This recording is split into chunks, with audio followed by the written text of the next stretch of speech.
Yo, halo Ngominers, apa kabar? Kembali berjumpa di Ngomongin Inter. Alright, tadi aku udah bikin konten, sekarang konten di studio bawah. Nah, aku mau kebetulan sekali, tadi belum ada ini beritanya. Ini wawancara eksklusif dengan BP Marotta. Tapi sebelum itu nanti sebagai menu utama kita bahas update-update sedikit dulu. Yang pertama, bagaimana Inter Milan meyakinkan goalkeeper muda ini untuk bergabung dengan New Boys. New Boys itu kayak pendatang baru di Serie A. Apa itu? Venezia. Nah, sebelumnya kan kawan-kawan pasti tahu dia mainnya di Sampdoria, mainnya cukup bagus, tapi frankly nggak terlalu bagus untuk Inter, nggak cukup bagus untuk Inter. Sampdoria kan kemarin tuh mainnya di Serie B. Nah, sekarang dia akan bermain di Venezia yang bermain di Serie A. Jadi dia akan merasakan ketatnya persaingan atau kompetisi di level teratas Liga Italia. Cuman masalahnya sekarang kiper utama Venezia itu sudah ada, namanya Jesse Joronen. Jesse Joronen ini dia. Tapi Inter berhasil meyakinkan si Stankovic ini bahwa kamu bisa menyingkirkan dia, kayak gitu. Beneran apa enggak, apa mulut manis aja nggak tahu. Yang jelas akhirnya ke Stankovic sekarang ke Venezia. Berita berikutnya ini berita buruk. Kemarin aku bilang bahwa hari ini akan ada perkembangan tentang Stefan de Vrij, dan ya terkonfirmasi dia cedera, ada muscle strain, ketegangan otot di otot paha kiri tepatnya. Cuman ini untuk menentukan berapa lama dia akan absen masih perlu pemeriksaan lanjutan. Aduh. Baru Acerbi sembuh habis operasi ini kan, operasi hernia.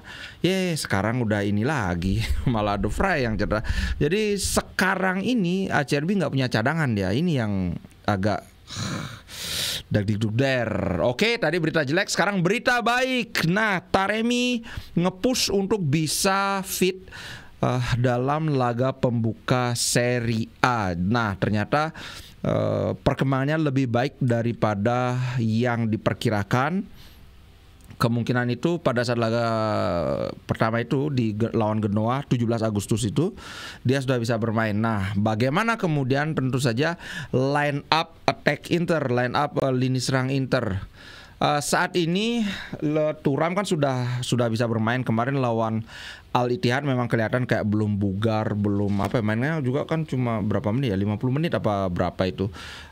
Kemungkinan dalam laga pembuka itu aku yakin Thuram nggak akan bisa bermain full.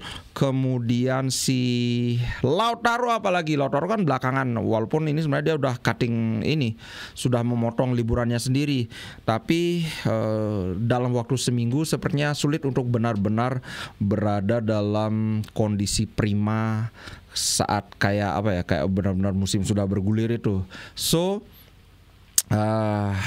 Tiga striker ini, Thuram, Lautaro, Taremi, sepertinya ketiga-tiganya akan bermain. Cuman masalahnya sekarang siapa yang main duluan. Kalau perkiraanku, karena Taremi baru habis cedera, perkiraanku yang jadi starter itu akan Thuram dan Lautaro. Nah, kemudian di babak kedua baru akan diganti antara Thuram yang diganti atau Lautaro yang akan diganti. Kalau ngelihat urutan datangnya ya sepertinya Lautaro, karena Lautaro paling belakangan datang. Jadi kalau kita mungkin Thuram udah 90%, Lautaro mungkin baru 80% lah ininya, kembali powernya itu kan. Alright, itu update kecil. Sekarang kita simak Marotta. Woi, banyak yang dibahas ini, dari ada nyenggol Lukaku, soal birokrasi stadion. Wah, banyak, ini bakalan jadi konten interview yang menarik ini. Alright, langsung saja guys. Nah, mana itu? Marotta berterima kasih pada pemilik baru. Oh, ini aku liatin aja ya. Yang harus diakui menurut Marotta bahwa takeovernya itu berjalan mulus, tidak ada drama. Dari Zhang juga nggak ada kayak protes-protes. Mungkin ada beberapa hal juga yang terjadi di balik layar yang kita nggak tahu kan. Nah, langsung saja biar nggak terlalu banyak tidak banyak cikungunya. Saya berterima kasih pada Oaktree untuk kepercayaan mereka. Ya ini standar lah. Saya mengandalkan struktur korporat di tim yang serius dan sangat capable. Capable itu mampu, profesional, dan pada publik yang merupakan nilai tambah kami. Sehingga saya akan mempraktekkan segala pengalaman yang saya kumpulkan dari masa lalu gitu ya. Sebelumnya kan dia sempat di Sampdoria, kemudian di Juventus yang salah satu stint dia yang paling berhasil loh, 9 musim berturut-turut loh Juventus Scudetto. Nah kemudian dia juga mendiskusikan pencapaian terakhir atau paling baru dari klub. Dia bahkan bilang bahwa menang adalah sesuatu yang normal, mengingat masa lalu Inter yang penuh kejayaan. Ini sangat humble dia. Dia bilang gini, Inter adalah Inter. Jadi apa yang kami capai di bawah manajemen saya bukanlah hal yang luar biasa, karena ini adalah tim yang terbiasa menang. Gila, dia malah ya biasa aja gitu. Ini apakah ini sombong atau rendah hati kok jadi? Pernah nggak? Weh, kamu juara nih, hebat. Ya biasa aja, orang aku memang hebat kok. Kayak gitu kan jadinya. Anyway itu bercanda aja. Nah, memang tim ini sempat mengalami periode kegelapan dan penderitaan, sehingga ketika kami memenangkan Scudetto pertama bersama, ini maksudnya setelah masa Moratti kan kawan-kawan tahu lah kita sempat periode dark age gitu kan.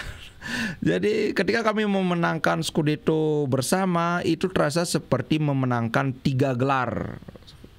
Pada zaman Conte berarti maksudnya. Serasa treble winner kan. Nah kemudian di bulan Mei ketika kami memenangkannya lagi, membawa pulang bintang kedua, itu terasa seperti Scudetto yang baru ini mengandung 10 gelar. Ini agak lebay ini. Nah sekarang Inter telah kembali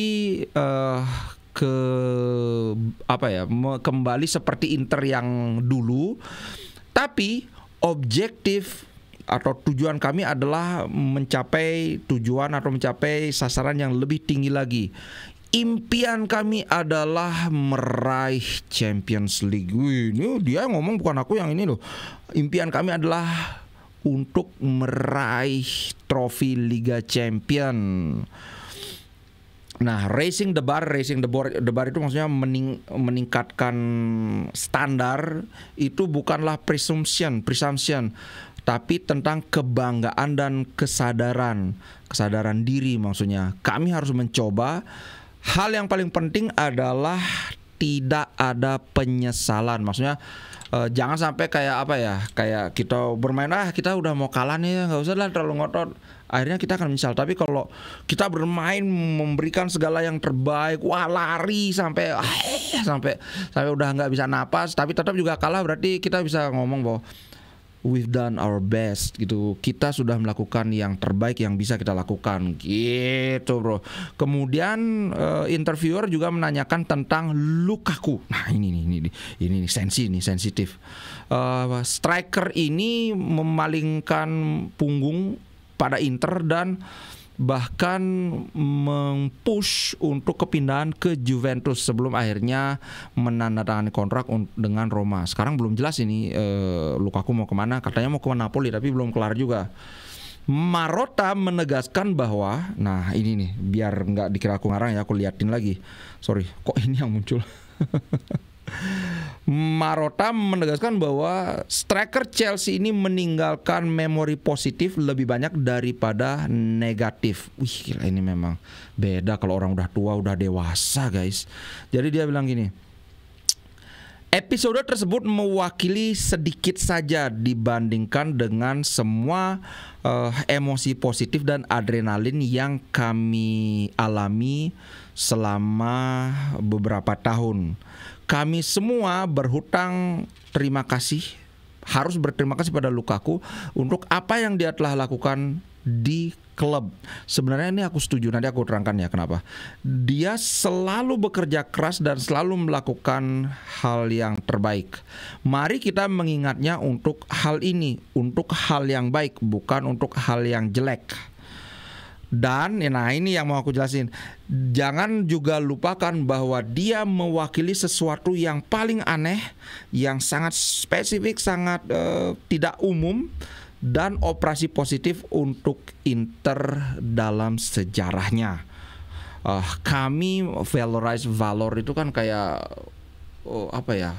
Kayak hero, kayak valor itu kayak kebanggaan, membanggakan dalam artian memberi jasa gitu ya. Mana itu?